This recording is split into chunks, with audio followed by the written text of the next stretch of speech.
আসসালামু আলাইকুম প্রিয় দর্শক।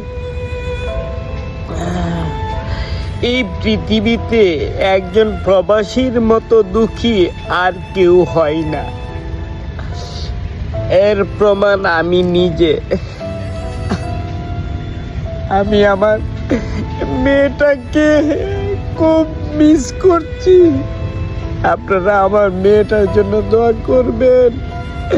আমি গতকালকে সিঙ্গাপুর এসেছি, কিন্তু আমার মেয়েটাকে খুব বেশি মিস করছি। আমার মেয়েটা আমি আসার পূর্বে বলেছিল, আব্বু তুমি আমাকে সাথে নিয়ে যাও। ভাই, আমার প্রিয় বন্ধুরা, আমার মেয়ে এই কথা বলেছিল, আব্বু তুমি আমাকে সাথে নিয়ে যাও। আমি এই কথা শোনার পরে আড়ালে গিয়ে আমি চোখের পানি মুছছি। আমার আর কোনো কথা নাই। সবাই আমার মেয়েটার জন্য দোয়া করবেন। আমার মেয়ে জেবার জন্য দোয়া করবেন। আমি আমার জেবাকে অনেক বেশি ভালোবাসি। একটা মেয়ে যে একটা বাবার জন্য কত বড় নিয়ামত আমি বুঝতে পারছি। আমি সিঙ্গাপুরে থাকি, অনেকে অনেক কথা বলে, আমি কোনো কথা তোয়াক্কা করি না। আমি শুধু আমার মেয়ের জন্য বাইরে, আমি আমার মেয়ের জন্য আমি দেশে গিয়েছিলাম। 25টা দিন দেশে ছিলাম।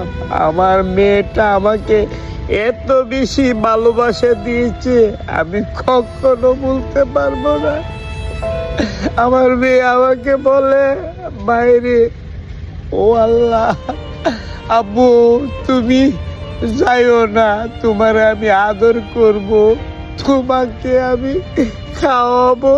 আমার 2.5 বছরের জেবা আমাকে বলে। ও ভাই, ও আমার প্রিয় বন্ধুরা, আমার মেয়েটা যে আমার কতটা কাছে আমি ভাষায় প্রকাশ করতে পারবো না। আমি শুধু সবার কাছে এই দোয়াটাই, সেই অনুরোধটা করব, আপনারা আমার মেয়ের জন্য দোয়া করবেন। আমার মেয়েটা আমার কলেজে। আরে ভাই, আমার মেয়েটাকে আমি বলতে পারতেছি না রে ভাই। আমি আজকে সিঙ্গাপুরে একদিন গতকালকে সিঙ্গাপুরে আইছি। বাইরে টাকা পয়সা এইগুলা কিচ্ছু না, কিন্তু অসহায় মানুষদের জন্য অনেক কিছু।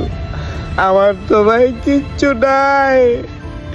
যদি কিছু থাকতো আমি আমার মেয়ের কাছে থেকে যেতাম। আমি জীবনও সিঙ্গাপুরে আইতাম না।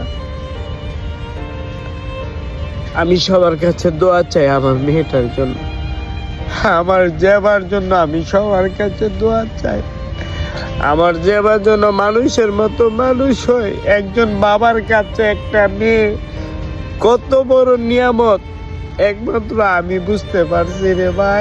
আমার মেয়েটা আমাকে বলতো, বাবা তুমি যাইও না। আমি যেদিন সিঙ্গাপুর আয় পড়ি, আপনি জানেন, আমার মেয়ে কোথায় যাবো, তোমার সাথে আমার ইন্ডিয়া যাও। মাত্র 2.5 বছরের মেয়ে ভাই। ও আমার প্রিয় বন্ধু, আমার মেয়েটার জন্য সবার কাছে দোয়া চাই।